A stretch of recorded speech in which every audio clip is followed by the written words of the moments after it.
So we started with this basic builder grade bathroom vanity. We had one built, legs on it, so it kind of looks like a little piece of furniture.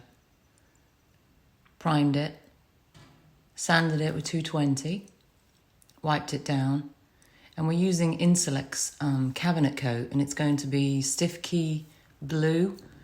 That's a Farrow and Ball colour.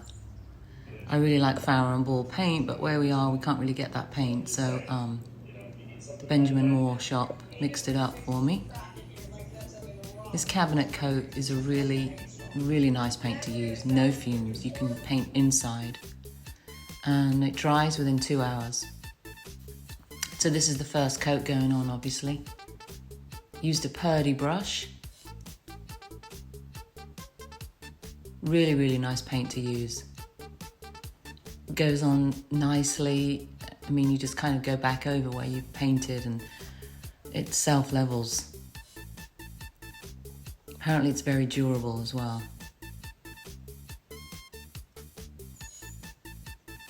I'm painting here right in the house.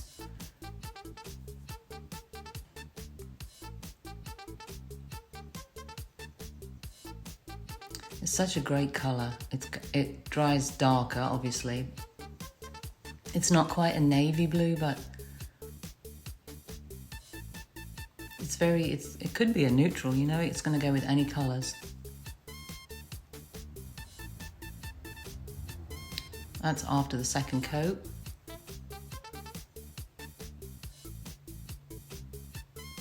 Probably going to do it like a half coat just to touch up areas. And then this is the marble vanity top. Almost ready.